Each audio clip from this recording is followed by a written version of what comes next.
¿Qué tal? Buenos días, bienvenidos un día más al Desmarque Live. Son las 10:40, arrancamos el primer directo de esta mañana de viernes 21 de septiembre con el repaso a lo que sucedió en la Europa League. Bueno, yo creo que esta primera semana de competiciones europeas el balance es positivo, porque evidentemente la mayoría son triunfos, ¿no? Ganó en Champions, ganaron Real Madrid, Barcelona y Atlético, solo perdió el Valencia, y en la Europa League no perdió ninguno. Es cierto que la noticia positiva se la llevó fue para el Sevilla, en este caso, que ganó y además goleó al Standard de Lieja, el Ramón Sánchez Pizjuán, pero ni Betis ni Villarreal pasaron del empate, y sendos empates que creo que se antojan insuficientes. En el caso del Betis, porque fue muy superior a Olympiacos a pesar de jugar a domicilio. En el caso del Villarreal, porque jugaba como local ante el Rangers, el Villarreal evidentemente era favorito y se dejó empatar por 2 veces.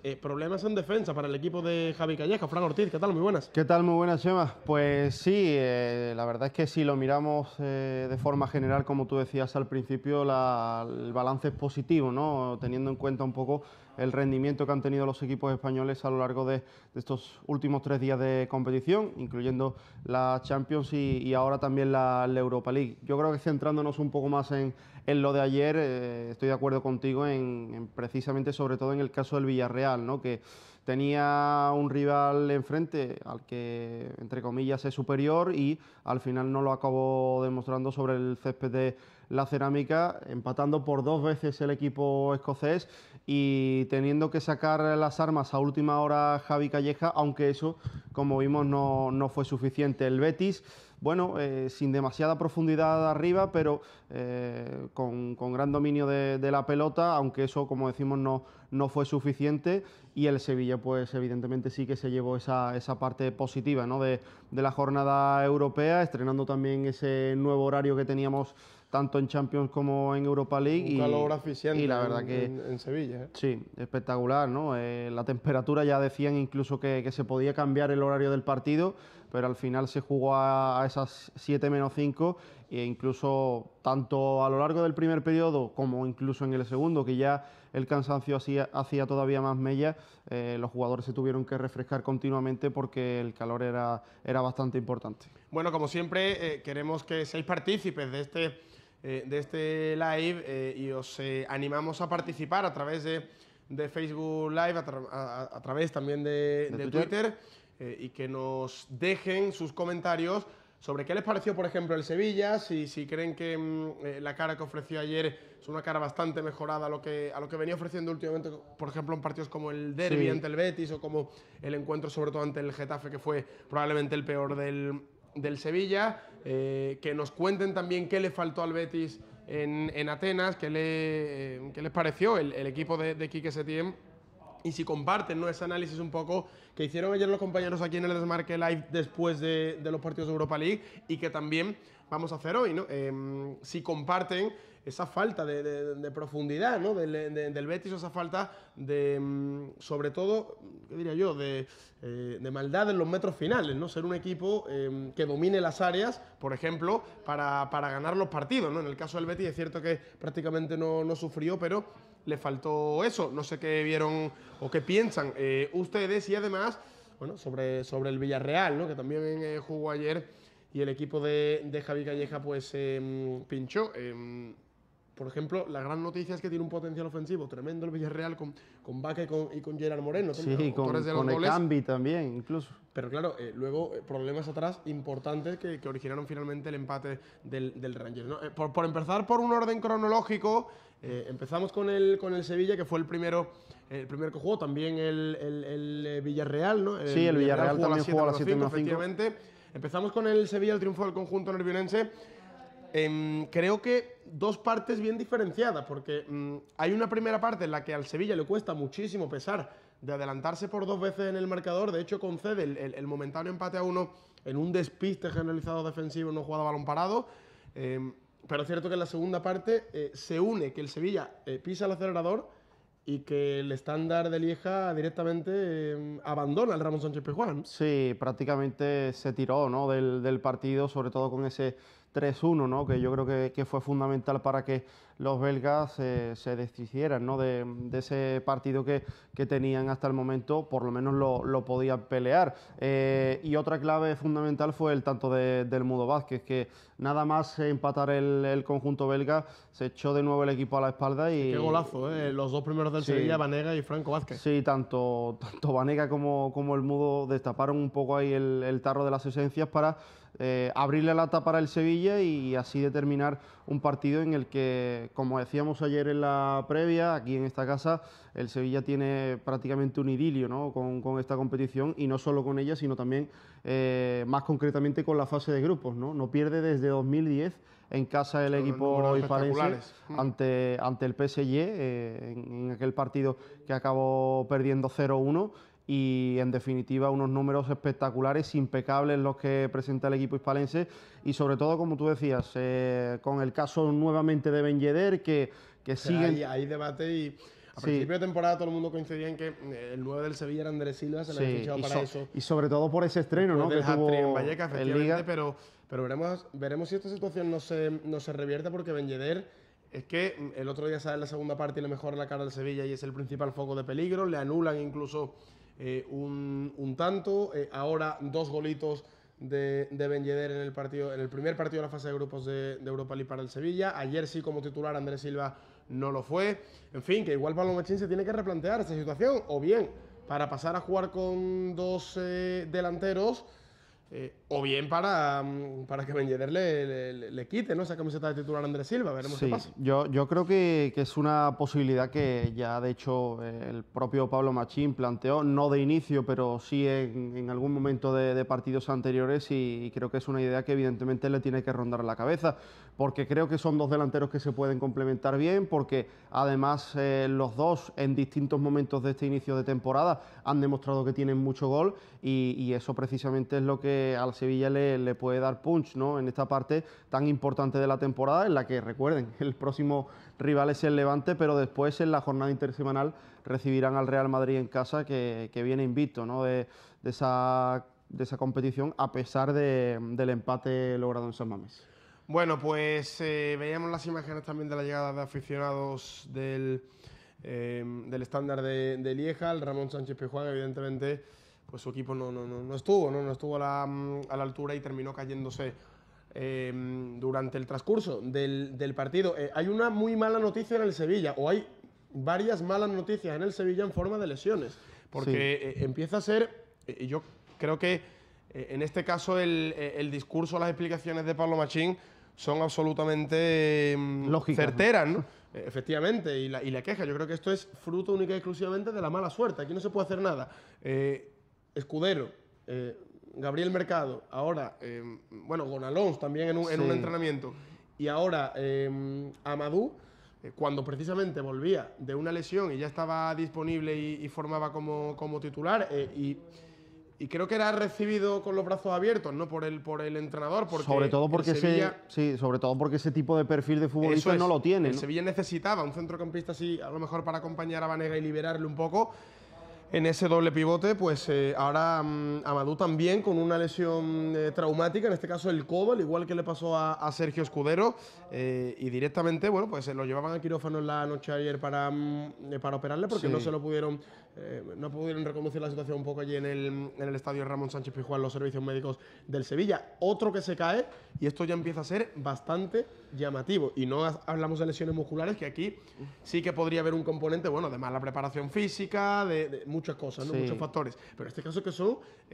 lesiones óseas, y además de brazos en caídas por apoyar mal, en un entrenamiento con Gonalons el peroné, en fin, que es bastante llamativo todo esto, ¿no? Sí, como tú decías, infortunio, ¿no?, por parte del Sevilla. A nivel de lesiones, sin ir más lejos, el Sevilla ya se encontró hace 2 temporadas un momento de la fase de preparación también en la que acumuló muchas lesiones, pero como tú decías, ¿no? La mayoría eran musculares, o bien por demasiado rodaje de minutos, o como tú decías, por no preparar en exceso, ¿no? Esa falta de ritmo en competición. Pero como tú decías, se trata de una situación en la que yo creo que es muy raro, ¿no? Ver además las 3 lesiones en la parte del brazo, 2 en el caso del codo, en el cúbito en el caso de Mercado, y prácticamente unida a la de Gonalons son 4 lesiones de cierta gravedad que el Sevilla tiene que, no sé cómo lo va a acometer, pero tiene una parte de la temporada ahora complicada, sobre todo por eso, ¿no? Porque en el caso del centrocampista pierde 2 futbolistas que sin llegar a parecerse sí que son más o menos del mismo perfil y pueden tener que acumular muchos más minutos, el caso por ejemplo como es Roque Mesa o Banega. Pues sí, porque prácticamente se quedan solos en el centro del campo, salvo que Machín opte por ejemplo, retrasar la posición de Franco Vázquez. No me parece la opción más acertada. Ya jugó ahí en pretemporada, hay que decirlo también. Probó con ello, pero evidentemente porque no tenía a nadie delante. Creo que es más determinante Franco Vázquez claro, por delante, ¿no? En la posición en la que jugó ayer, ¿no? Y ya le vimos, ¿no? Pero bueno, en cualquier caso va a tener que hacer encaje de bolillos, como él mismo definió Pablo Machín para armar el centro del campo de cara a los próximos compromisos. Lesionado Amadou, lesionado Gonalons. Bueno, veremos qué sucede. Si adelanta, por ejemplo, alguno de los centrales, en fin, la situación, o si directamente le da oportunidad a jugadores con los que de momento está contando poco, ¿no? Como Borja Lasso, en fin, hay ahí varios futbolistas. Ya veremos qué ocurre. También hay una posibilidad que es firmar a algún jugador que esté libre. Pero a día de hoy parece que el Sevilla no lo ha contemplado, al menos hasta ahora. Ya veremos qué es lo que sucede. Por cierto, buena noticia también, Arana. Jugó ayer como titular y asistencia incluida para el lateral brasileño, al que extrañamente Pablo Machín no puso contra el Getafe. Y bueno, creo que no estando Escudero es la solución más lógica para esa banda izquierda. Sí, sobre todo cuando parece que se suelta cada vez más, ¿no? Estamos viendo cómo le estaba costando, ¿no? en el Ramón Sánchez Pizjuán hacer buenos partidos, incluso la precipitación, ¿no? En algunas acciones le acababan quemando, y ayer pues se destapó un poquito más, sobre todo también al final esa confianza, ¿no? Que te pueda dar la asistencia en la gran jugada que realizó el Sevilla a nivel combinativo, con ese robo de Ben Yedder, la cesión para Banega y que abrió a la izquierda, por donde apareció Arana, por donde se espera que aparezca muchísimo, al igual que ocurre con Navas, y sobre todo también por eso, ¿no? Yo creo que es un tema absolutamente de confianza, porque la calidad ya en algunos momentos de la temporada y también de la pretemporada la ha demostrado, y rodaje, ¿no? Ese rodaje que tanto le faltó la temporada pasada. Bueno, saludamos a José M. Luque, también a María Cruz Amaya, que le da los buenos días a Araceli. Esperamos también el saludo de Araceli, que es habitual también en nuestras retransmisiones, ¿no? Saludos también a Antonio Vizcaíno, José María Carrascoso, que habla del Sevilla, grande el pentacampeón de la Europa League. Dice José María: el Sevilla fue muy superior, pero sigue teniendo una defensa muy floja.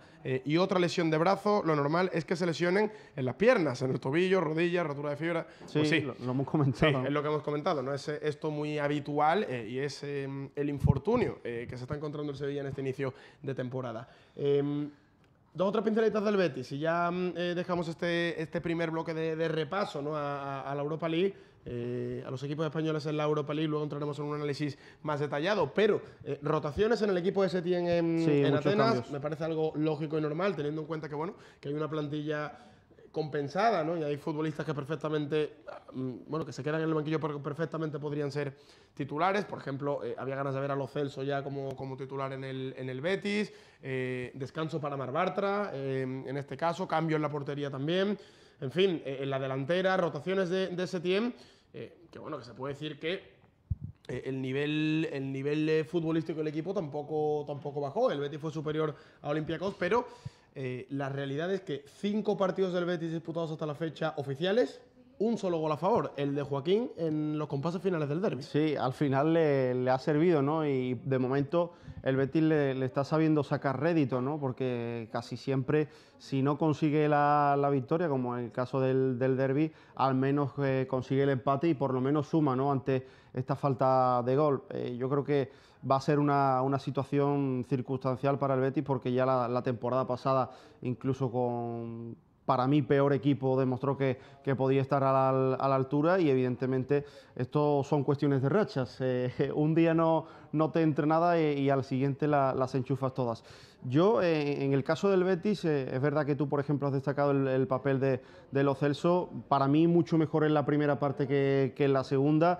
Sobre todo, el gran déficit que pudo tener es que recibiera demasiado atrás y tuviera que recorrer muchos metros hacia adelante para combinar con la línea o bien de centrocampistas ofensivos o bien de atacantes. Y sobre todo también, yo creo que, por ejemplo, a Sanabria, y hay una jugada que se ve muy clara, sigue faltándole un poco de confianza. Parece que tanto Loren como Sergio León le han arrebatado un poco el puesto, y el paraguayo evidentemente se lo tiene que volver a ganar, ¿no? Ayer hay una jugada en la que centra desde la izquierda, creo que es Tello, Loren está a punto de llegar en el primer palo, y para mí, bajo mi punto de vista, Sanabria no llega, o al menos no hace el intento de llegar cuando podía haber al menos intentado acatar esa pelota. Y luego, coincido con muchos análisis en el día de ayer, para mí el mejor del Betis es Joel Robles, que es el que acaba salvando las papeletas, porque las ocasiones más claras del partido fueron para Olympiacos. Es verdad que el Betis tuvo arrinconado a su rival la mayor parte del partido, pero también no se traduce, claro, en ocasiones, claras, ¿no? Dos temas con respecto a eso. El Betis conseguía arrinconar a su rival, pero primero no tenía profundidad y esas ocasiones costaban que llegaran. Y en cierto modo también el Olympiacos estaba jugando a eso. Sabía que tenía muy pocas oportunidades si le jugaba al Betis de tú a tú, y evidentemente es una situación que intentaban aprovechar en el conjunto griego. Bueno, yo creo que, contrario a lo que piensa nuestro técnico Jesús Rodríguez, que es muy crítico, ¿no?, con este tipo de planteamientos de partido, yo creo que, que la pelotita entre es lo último, ¿no? Yo creo que al final acabará entrando si hacen las cosas bien. Sí. El equipo que genera ocasiones, pero de manera puntual y esporádica, no jugando absolutamente a nada, al final no terminará nada bien. Yo creo que efectivamente coincido con Setién en que al final la pelotita acabará entrando y el Betis acabará marcando muchos goles, porque además tiene potencial para eso, tiene jugadores que son determinantes en los últimos metros, ¿no? Sí, yo creo que también haciendo un test, ¿no?, por las redes sociales, cuando ya había terminado el partido, la verdad que también el aficionado bético estaba un poco disconforme por la situación en la que el Betis, es verdad que tenía la pelota, pero que no buscaba la verticalidad, ¿no?, sino que muchos pases horizontales, incluso a zonas defensivas, y por ejemplo, una de las principales incógnitas que podía tener el 11 del Betis ayer, con esa situación puntual de Javi García en el centro de la defensa, al final, entre comillas, se solventó sin ninguna duda, porque es que el Olympiacos, ya lo decimos, tampoco es que pasara en exceso del centro del campo, pero cuando lo hacía con balón, al final creaba muchos peligros al guardameta bético, que estuvo fundamental en el partido de ayer. Oye, pásate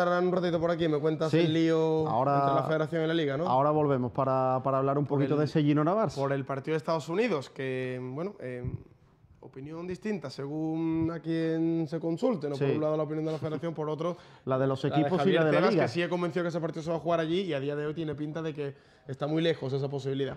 Gracias, Fran. Ahora volvemos. Hasta ahora. Bueno, tenemos que repasar también el resto de partidos que se jugaron en la tarde-noche de ayer en la segunda competición continental. Hemos hablado del Sevilla, la victoria 5-1 ante el Standard de Lieja, y los empates del Betis en Atenas ante Olympiacos y del Villarreal frente al Rangers de Steven Gerrard, por cierto, el técnico, el que fuera leyenda del Liverpool. Bueno, nos siguen comentando, por ejemplo, José María Carrascoso, ¿qué pensáis de Roque Mesa, que sale a tarjeta por partido? Bueno, yo creo que no está fino, no está atravesando su mejor momento seguro como jugador del Sevilla, desde que juega, porque su peor momento evidentemente fue con Montela, que no jugó absolutamente nada, pero es cierto que está muy desacertado y posiblemente, como dice Antonio, demasiado revolucionado en muchas ocasiones. Juan María Sardá, ¿qué tal? Muy buenas. Buenas, Chema, ¿cómo estamos? Bueno, hubo partidos ayer interesantes en la Europa League. Hombre, sobre todo tenemos que hablar de los principales favoritos, ¿no? Equipos como el Arsenal o el Chelsea. Cuéntame. Así es, pues poca sorpresa en este primer partido. Chelsea que ganó en el campo del PAOK 0-1 con gol de Williams. Un partido justito, ¿eh? Justito, pero un partido que no tuvo demasiados sobresaltos. El Chelsea pues dominó de principio a fin. Al final acabó ganando con un gol tempranero del brasileño Williams. Algo mejor todavía le fue a otro equipo de inglés, al Arsenal. Victoria 4-2 con doblete de Aubameyang. Un partido bastante bueno del equipo de Emery. Un entrenador que se le da muy bien esta competición. Claro, hablábamos del Sevilla como dominador de esta competición. A nivel de entrenadores, pues Unai Emery, evidentemente, que tiene 3 títulos de la Europa League, los 3 conseguidos de manera consecutiva con el Sevilla. Y que la comienza pues muy bien, defendiendo en su casa el primer partido con un 4-2, dos goles de Aubameyang, como te decía, 1-2 Gil. Así que muy bien el equipo inglés. Otro equipo que ganaba, que era otro de los favoritos, entre comillas, por el papel que tiene, los fichajes que ha hecho.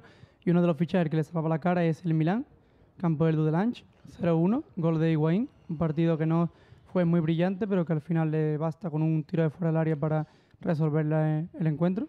Un partido que se le había puesto complicado. Campo que se puede, a pesar de ser el equipo débil de ese grupo, ese campo del Dudelange... muy poco aficionados, pequeño. No sé yo, un poco para tener un poco de recelo, ¿no? Cuando te toque jugar allí. Fíjense, el Milan, por ejemplo, que tiene mucho potencial, solo ha ganado 0-1, ¿no? Ese es el otro resultado del grupo del Betis. De momento el Milan es el que lidera el grupo a la conclusión de esta primera jornada. Así es. Del grupo del Sevilla, el Krasnodar consiguió ganar. De momento, Sevilla y Krasnodar con 3 puntitos. Sí, así es. El Krasnodar, pues que parece que es el equipo más fuerte del grupo, pues vencía en su partido y ahora mismo pues se coloca segundo por detrás del Sevilla. Y yo creo que el Sevilla es el principal favorito del grupo, pero el Krasnodar pues le puede plantar bastante cara. Ahí tengo más partidos aquí importantes como la victoria de la Lazio, con 2 sevillistas, por así decirlo, que son Luis Alberto, que metió el primero, Inmóvil es el segundo de penalti con el Apolón, 2-1. Y después hay varios sevillistas, Luis Alberto, Inmóvil, Correa, en fin, en la Lazio hay jugadores. Y un helvético. Correcto. Durmisi, que también jugó titular. Durmisi, efectivamente. Titular. Uno de los partidos también que más atención llamaba eran los 2 Red Bull que se enfrentaban. El Leipzig y el Salzburgo, ganaba el equipo visitante 2-3. El derbi energético, ¿no? Así es. Se ponía ganando 0-2, le empataban y al final, pues, un gol al final, pues le daba el 2-3 para el equipo de Salzburgo. Otro de los partidos destacables. Después hay que ver que el finalista, el antiguo finalista, el subcampeón de la Europa League, el Marsella, no pudo ganar en casa, a pesar de ponerse 1-0 ganando en Gordo Campos. Nada más comenzar el encuentro, le empataban, se quedaba con uno menos el Eintracht de Frankfurt y al final acababa ganando en el minuto 90, si no recuerdo mal. Pinchazo del Marsella, en casa. Así es, y es otro de los partidos destacables. Después el Leverkusen, que saca un partido difícil en el Ludogorets, después de ponerse un 2-0 perdiendo, remonta y se pone 2-3 con goles del alemán Havertz. Así que pues son resultados bastante justos y que le dan a los favoritos una victoria importante. Y después hay 2 pequeños, yo creo que no hay muchas sorpresas, pero se pueden sacar 2, que son las derrotas de Fenerbahce y Girondins. El primero de ellos, el Fenerbahce, en el campo del Dinamo de Zagreb 4-1, goleada incluida. Y el segundo, el Girondins, perdiendo en el Slavia de Praga 1-0, un equipo que puede verse como algo inferior técnicamente al equipo francés. Bueno, pues algunas sorpresitas sí que ha dejado esa primera jornada de la fase de grupos en la Europa League, aunque por lo general muchos de los favoritos han ganado, efectivamente. Gracias, Juan. A ti. Bueno, tenemos que hablar, damos paso al debate. Antes, unas imágenes también de los partidos de Sevilla y Betis en el día de ayer, también hablaremos del Villarreal. Y ya mientras se incorporan por aquí los compañeros para analizar toda la actualidad tras esta primera jornada europea en Champions y también en la Europa League de la fase de grupos. Hola Basilio, ¿qué tal? Muy buenas. Buenas, Chema. Basilio García. Hola Pepe Jiménez, ¿qué tal? Buenos días. Bueno, ¿qué os ha parecido esta primera jornada en la Europa League? Creo que evidentemente el Sevilla es el que mejor sale, con una victoria y además con goleada. Y desde el principio creo que no sé, ¿no? Pero respondiendo, ¿no? a esa etiqueta de uno de los favoritos en la competición. El Sevilla es evidente que esta competición le sonríe, se transforma cuando le toca jugarla. Yo no sé a qué se debe esto, sinceramente, pero es cierto que viene el Sevilla de malos resultados, viene de generar dudas y directamente todas las circunstancias que le suceden en la Europa League le son favorables.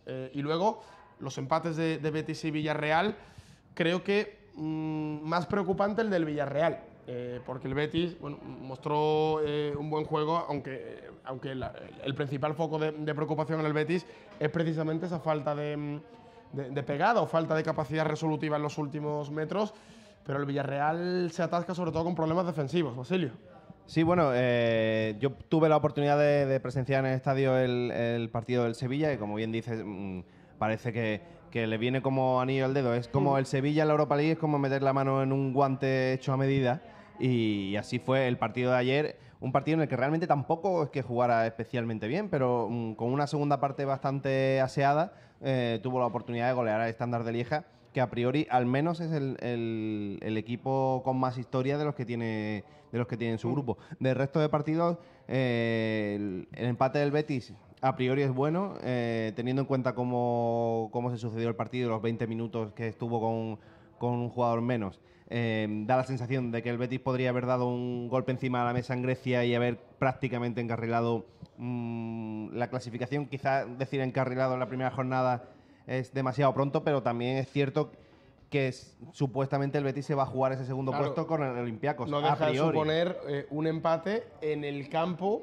del equipo con el que te la vas a jugar a priori. Así es, a priori, porque también a priori el Milan le iba a meter 14 al Dudelands y ganó por la mínima. Igual el Betis le gana al Milan, ¿no? Que también es una posibilidad, ¿no? O el Dudelands le gana al Olympiacos. Efectivamente. Porque, en fin, uno pensaba que el Dudelands iba a ser como, no sé, como la Andorra cuando juega la Copa del Rey, y sin embargo ya ha demostrado que puede competir y quizás no se vaya eliminado sin ningún punto. Y en cuanto al tema del Villarreal, pues también, por lo que pude ver, fue un partido en el que el Villarreal no supo aprovechar sus ocasiones, tuvo muchísimas, y el Glasgow Rangers, a priori el equipo más flojo de su grupo, ha sacado un punto que puede poner en un compromiso a un equipo al que, por cierto, no se le está dando especialmente bien jugar en casa en Europa en los últimos tiempos. Bueno, de momento, es pronto evidentemente, pero hay un cartel ahí de equipos importantes en la Europa League. ¿Cómo ves la situación de cara a posibilidades reales a lo largo de la competición? Bueno, además del golpe a la mesa del Sevilla, el golpe encima de la mesa del Sevilla, prácticamente todos los favoritos han ganado. Unos lo han hecho con más solvencia, como por ejemplo el Arsenal, que ganó en casa con cierta diferencia, especialmente porque el equipo, el Ворskla ucraniano creo que es, marcó los 2 goles en los minutos finales. El Chelsea también ganó en Salónica, en un partido en el que pudo marcar bastantes más goles, especialmente si Morata hubiera estado más acertado. Y otros favoritos como, bueno, quizás de un segundo nivel, como la Lazio, el Bayer Leverkusen, han solventado sus partidos. Quizá la gran sorpresa pudo ser que el Olympique de Marsella, finalista del año pasado, perdió ante la Eintracht de Frankfurt, con los alemanes jugando con uno menos durante bastantes minutos. Pepe, no sé cómo es la situación, si compartes ese análisis de Basilio, ¿crees que esta primera jornada puede ser una vara de medir para tener en cuenta las posibilidades de unos y otros, o todavía es pronto en el caso del Sevilla, por ejemplo, o en el caso del Betis, sí?